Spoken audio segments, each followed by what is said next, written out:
All right. Well, let me know. All right. Thanks, Kim. Thanks for You're welcome. helping out my technically challenged brain. Oh my gosh, it's my pleasure. No worries at all. Call me if you need anything. It was great to see you.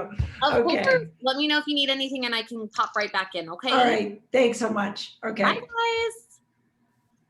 Okay. So, Miss Roberta, we'll make this super casual because it's just you and me, and then we can also talk. It's just you and me, unless I could drag Rick in here. Yeah. And if you want, whatever else you want to chat about, we can chat about too. Great. So, hey, thanks for making the time to be here. That's Absolutely. super. I feel bad that it's the lunch and learn without lunch. Yeah. It is what it is, and we don't get too worried about it anymore. Yeah. Yeah. I know. So let's see. Here we go. So, I look forward to having a day like this where we can all get together and touch hands. I do miss that time. This market is just so crazy right now. Obviously, the reason we're talking about this is the inventory, right, is non-existent. And so more and more of your clients are looking at other avenues in order to purchase a home, and new construction is a big piece of that. Yep. And on top of that, and the low mortgage rates, all of that, one of the biggest market segments coming into the market are millennials. And I was really surprised when I recently learned this, that they're anticipated to be a bigger generation than the baby boomers. So they represent a huge marketing opportunity for us moving into the next, decade. Yeah. So I thought that was kind of impressive. Yeah. And, why are we talking about new construction? I think they're talking about 20,000 plus homes, new construction, really over the next several years, between 20 to 24,000 new home constructions across the valley. So this is going to be a big, big thing. With that said, they have their own set of challenges. I was talking to a construction super yesterday. He's got 12 guys out with COVID right now. So, we have labor shortages in general with new construction. We never recovered from the labor that we lost from the last boom. And then on top of that, we've got a pandemic, and they're shorthanded just in terms of the people that they do have. Then they've got material issues, labor, lumber, concrete issues. And most recently, I've been hearing there's some issues with the HVAC systems. So, so those are putting additional strains on them. So they've got all of these things happening that's putting pressure on them. And they still have their production schedules and their deadlines to meet. And frankly, it's an accident waiting to happen. And so they're having the same kind of pressures that we're having. And they have two great workloads for the supers. They don't have the ability to do the quality control that they would like to do. And therefore, not intentionally, a lot of things are being overlooked. So we want to have that accountability to the builder to make sure that your client's getting the best possible home. And we also know, just common sense, that you're going to have more leverage before closing than you are going to have after closing. And often the builders have two different departments as well. And the warranty department isn't always the A team. So, that's also something to keep in mind. What's interesting is, and I don't do a whole lot of new home construction, but my teammate Monica does. I do have one. I have one in escrow right now, so I just want to be prepared. It's a luxury level property, but I already told them, you've got to be on site throughout this process and make sure that they are installing things in the right locations and the places you want. And because I had one, I think it's been a couple of years ago, and thank goodness my buyer went every week. Because the builder had installed the island 3 feet off of where it was supposed to be. Wow. So almost everything was in, and they had to rip out the island and reinstall. It was pretty fascinating. And then I'll just say, then, I said, okay, well, we're going to do a home inspection. And the super was like, no. I said, oh yeah, no. You don't get to say no. Yeah. Yeah. And yeah. Yeah, there's a lot of barriers of entry for both you and the inspection company, the third-party inspection. They don't make it easy, if you will, and that's one of the things, that role, what you just described, is so critical in terms of preparing your buyer so they know what to expect, what they need to be willing to commit to, just in terms of, when they're purchasing. I mean, if it's a luxury home, it might be different. But, if in a production community, if you're phase 1, phase 2, phase 3, there's different things that are going on. In phase 1, you may have a better choice of lots, but then you're going to have multiple years of living through construction while they build out the community.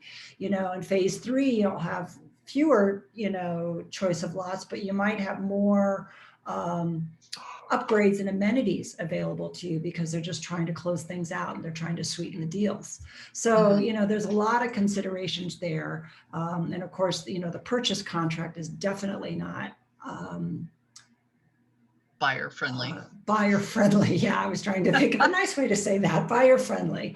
And it's not the AAR contract either. And so it really, they really need you as an advocate on their behalf and your representation. And particularly at that pre-construction meeting, to make sure that all of those upgrades and things are identified, like you said, let them know up front that you're going to be bringing in a third-party inspector throughout the process and that you want to be notified of these. I know a lot of builders used to standard, of course, they always do a builder walk at the end, but a lot of builders used to, as a standard practice, also do what they would call like a dusty shoe walk at the final frame pre-drywall. And now, because they're so busy, they're making that an optional thing, and they may not even mention it to the buyer unless the buyer raises the question to them. Well, the buyer doesn't even necessarily know that that's an option. So, again, to have your representation to say, hey, we want to bring in an inspector at these different phases, and we want to also then have the opportunity to meet with you to review the progress and status and make sure that the plan's in place. Such a critical thing to do. And so, not to do, say what? But you said something interesting. I have a question on something you said. Sure. In terms of notifying them that we would bring in an inspector throughout the process. I don't think of it at the end of the process. So do you have experience in through the process, and at what points do you do that? Well, aren't you just the perfect straight woman? Thank you very much. That is the theme of our presentation, my girl. There you go. That's exactly what we're going to talk about. So you get the gold star. And that's exactly, and we're going to go through that in detail and talk about that. So just kind of moving on to, obviously, we don't want it to be adversarial. I find we always get more done with sugar than you do with a stick, so we want to create a positive relationship with the sales office, with the construction manager, keep the communication flowing and we like to present ourselves as part of their quality control team, that we all have the same objective, which is to have a quality home built for your and their client. And that's usually pretty well received when we do it that way. So, so there we go. Here's the answer to your question. So we recommend 3 visits during construction and 1 post construction. So we can come in as early as the pre-slab, post tension, and we'll go into each of these in more detail.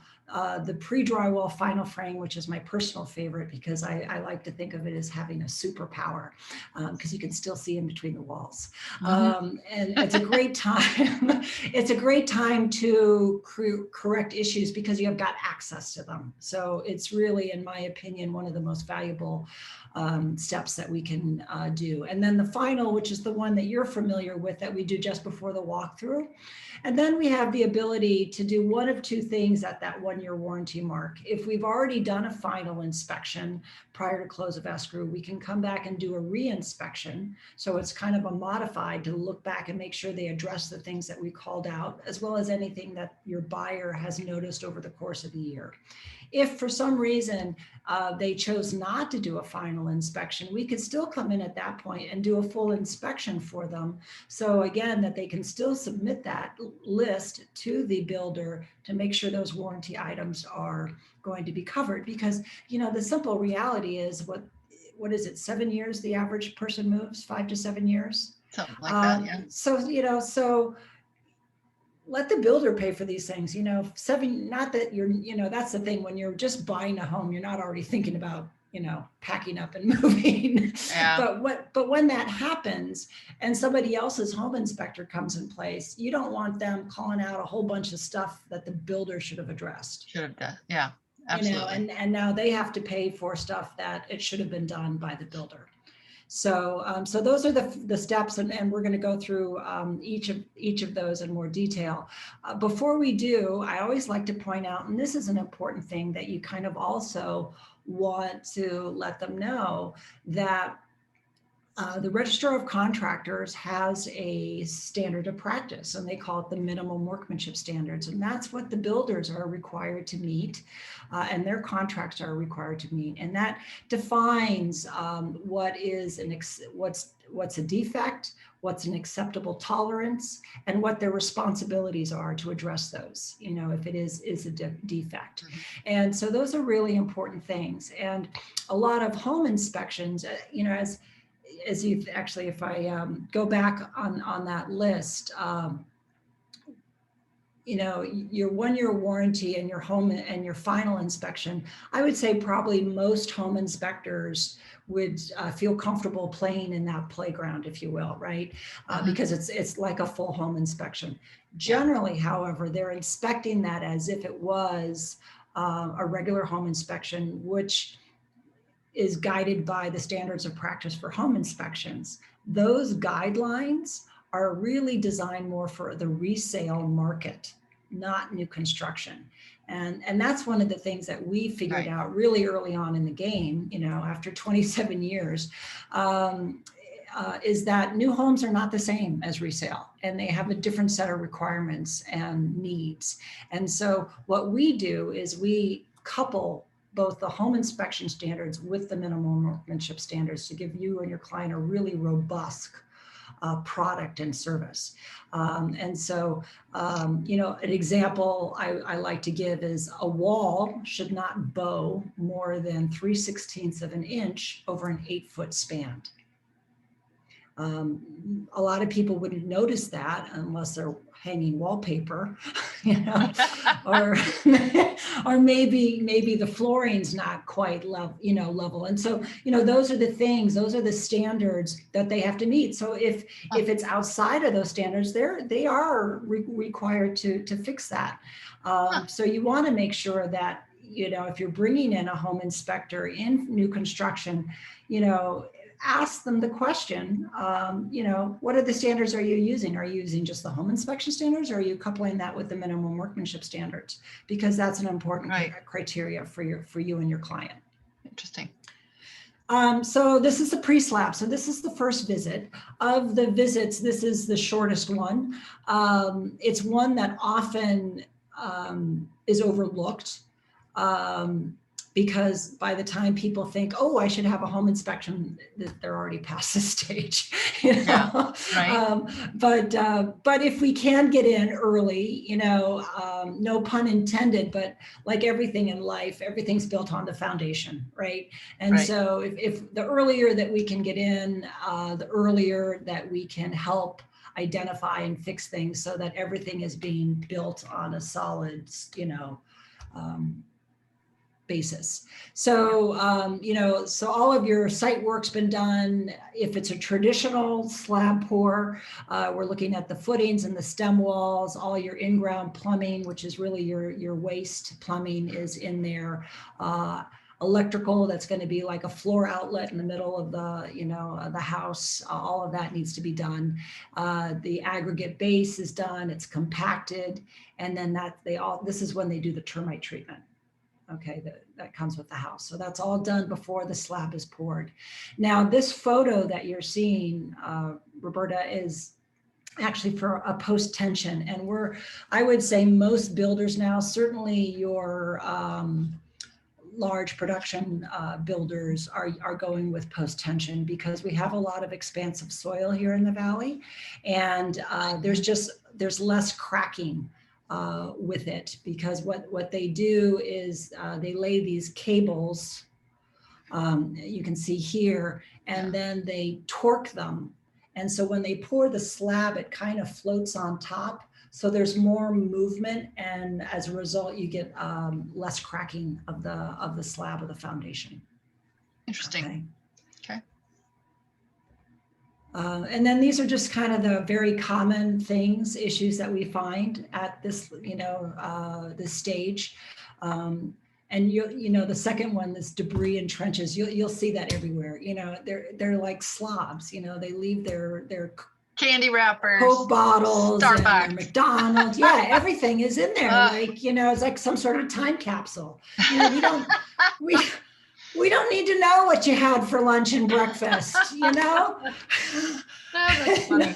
Oh my goodness. And so, what are the foam boards, and, and make sure everything is locked and loaded, that it's straight, that it's secure, that it's properly positioned, that and because all of it, again, it all builds on it. So if you've got something that's at an angle like this, and then you pour a slab, well, then how are you going to, then what you're connecting to is now going to be over here instead of like this, right? So, it may seem like a small thing, but again, it all, builds on each other. Sure. So here's my favorite, like I said, the frame inspection. And this is just a really, really great place, as we already kind of touched on, to do all of this. So basically at this point, the slab's been poured, all of the framing techniques, the roof, as you can see in this picture, has been loaded. They're prepped for the stucco with the foam and the lathing, and all of your HVAC, your mechanical, your electric, and your low voltage should be installed. And ideally they're frame pickup, because that means they're kind of ready to rock and roll. So it's pretty much everything just prior to insulation and drywall. We want it to be as complete as possible. And then we do inspect to those minimum workmanship standards at this level. And we find, there's always a long list. And that actually is another thing I want to just mention too, that I forgot to mention up front. And I know as a seasoned agent, you know this and do this, but we can never over prepare the buyer. Let them know that there is always going to be a laundry list of things. I just spoke with a buyer that we're going to be doing phased inspections on his entire home. And, I said, the house is not going to be perfect. And I was on the phone with him, and I could almost feel him cringe through the phone. It was like, and he later said to me, he goes, I'm kind of an OCD guy. He goes, I want it to be perfect. When you said it wasn't going to be perfect, that made me really uncomfortable. And I thought, well, I'm really glad we're having this conversation now, because we are going to find things, and you need to prepare yourself for that. But that's also why we're doing it, so that we can find the things and correct them. I said, even your very top best builders, that the problem is that the work's being performed by humans, and we're not perfect as a breed. Exactly. Somehow that happened. So, I mean, I had to kind of walk this guy off the cliff a little bit, to say, it's going to be okay. That's why you're hiring us. We're going to take good care of you, and you're going to have a beautiful quality home when it's done. But there will be things that won't be right, and you need to prepare yourself for that. Yeah. So yeah, so this is one of those places where there's definitely usually a pretty healthy laundry list of items to address. Okay, so this is the audience participation part. Can you spot the defect?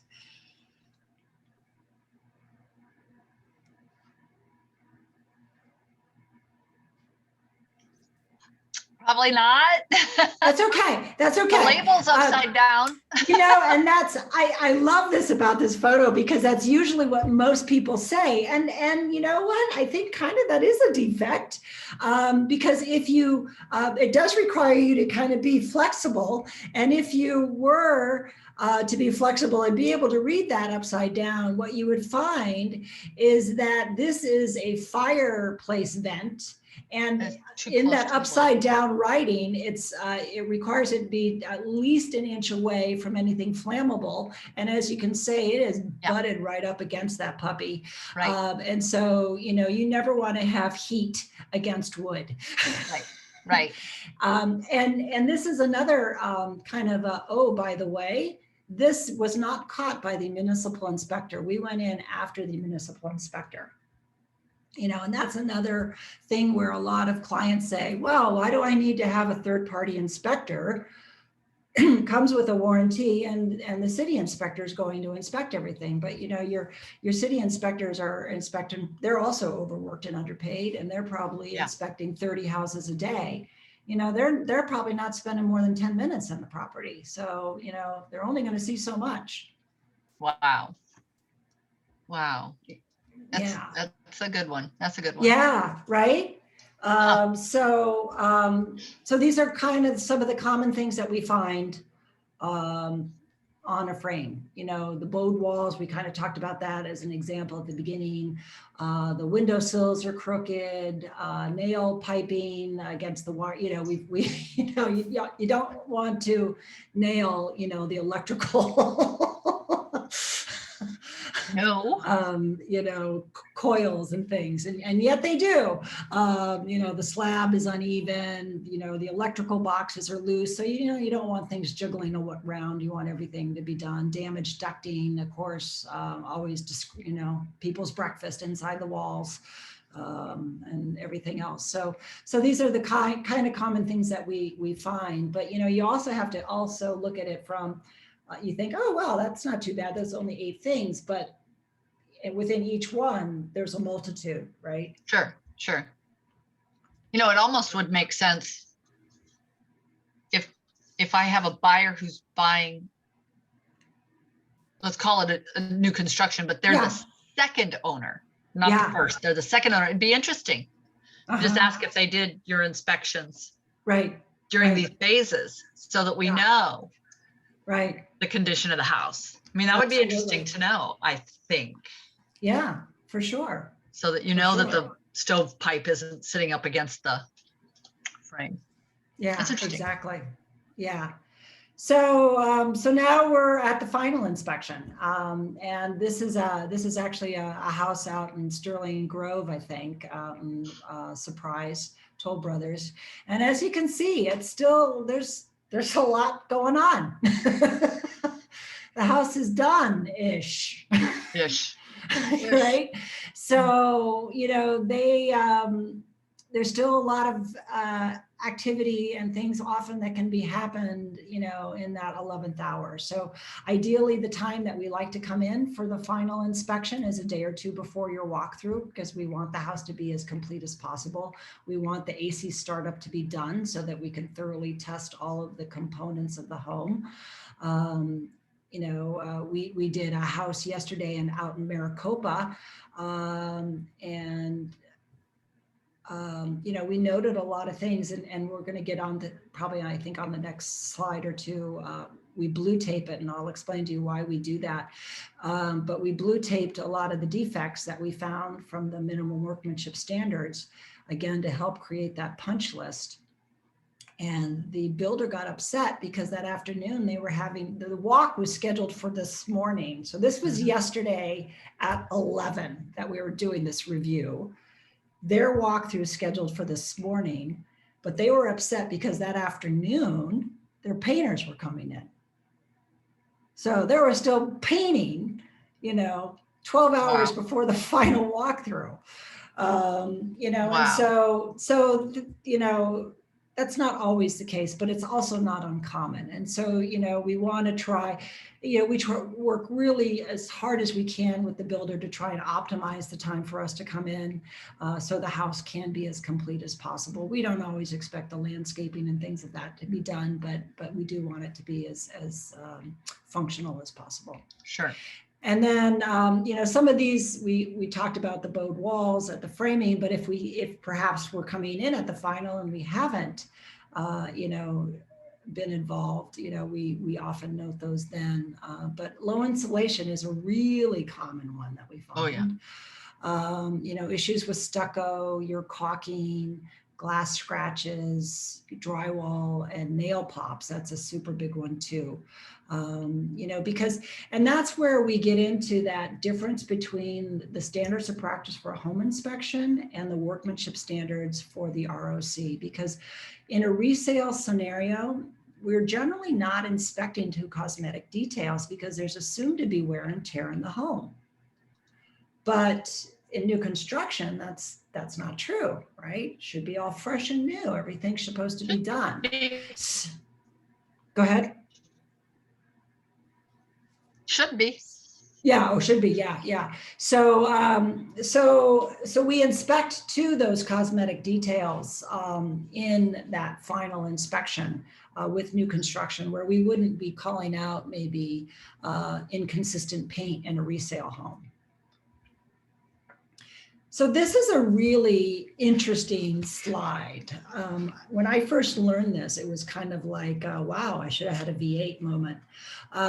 We talk about the 1-year warranty as this de facto end date, and guess what? It really isn't.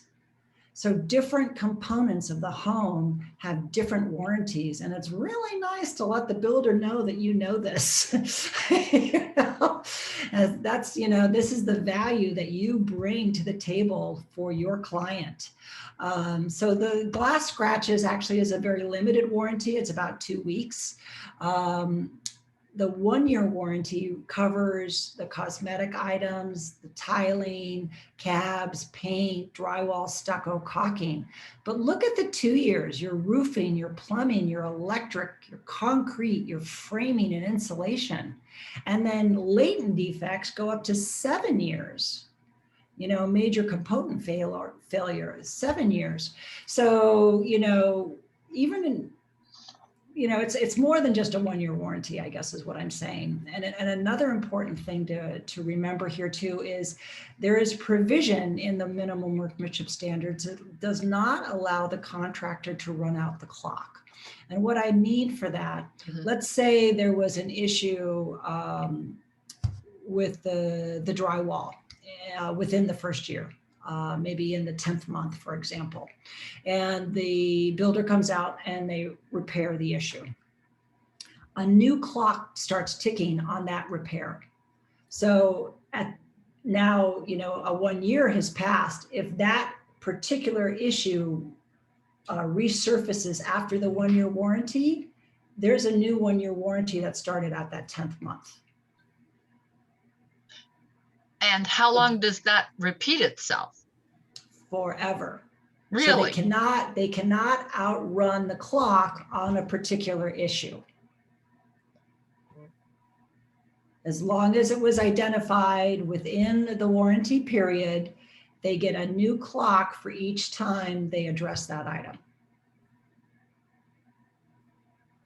And is that So only? it wouldn't be like so if it was, so let's say there was a drywall issue in the kitchen, right? And that's addressed. So they get a new reset of that clock when that issue is addressed. Now, if a drywall issue surfaces in the bathroom after the 1 year, that's different. But I'm talking about that particular item that was identified. And do you know, does that only apply to that new owner, or does that apply once they sell? Yeah, unfortunately, it only applies to the new owner. That owner, yeah, okay. Yeah, it doesn't. It's not transferable. Right. That's a really good question, by the way. Yeah, thanks. So blue tape, we kind of touched on this before. We blue tape at all phases, at the pre-slab, at the frame, at the final. To the best of my knowledge, we're the only company that does that. We do it for a very real reason. 27 years have taught us that contractors are not very good at reading reports, but they are trained to look for these little pieces of blue tape. That's how they denote defects within their trades. And so it acts as a translator, if you will, so that we're speaking the same language. If I were to say, fix the nail pops in the master bedroom, and I just put that in the report, they may or may not get some percentage of them. Right. If I say, fix the nail pops in the master bedroom, and I put a piece of blue tape next to each of them, they're going to get them all. So it makes everybody more successful. And it's an aid to really everyone. And when we do that, because we're inspecting to those minimum workmanship standards, we don't get a lot of pushback from the builders. They really appreciate it because they understand that we're on their team, you know. And so it's really an important thing. We also do it at the 1-year warranty mark as well. Yeah. So another thing to consider, I know, our cusoscopy. Sure. So as we, we talk about sewer scopes, and as this chart, shows, we always recommend it, on older homes and flips and remodels, but there's also a place for it in new construction. So it's always a good question to ask your builder. Is your plumber going to be scoping the lines at the end of construction?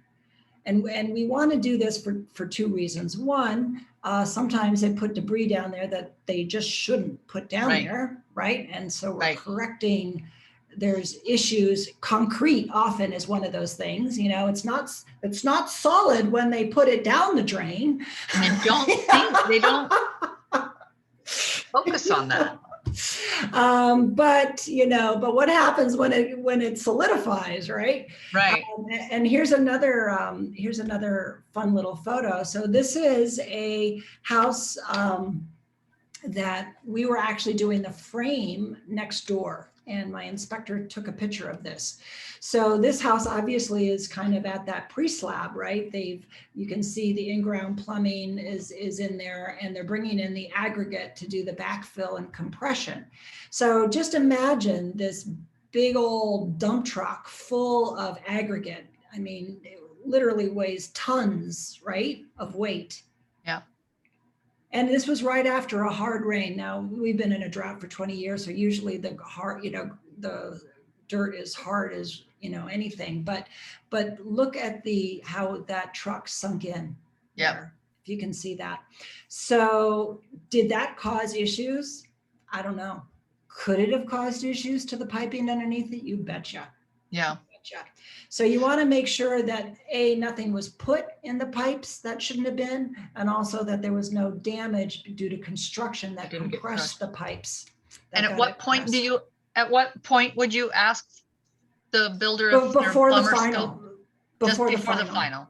Yeah, you want to have it scoped. So if they're not going to do that, or they say, not my job, then you want to have us, come in and do that. Get that done.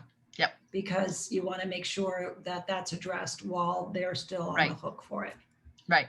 Because that's not covered really by any of the warranty stuff. You want to do that proactively. Right. So, really here, our goal always is just to, have a quality home built for your client, have a good relationship with the builder.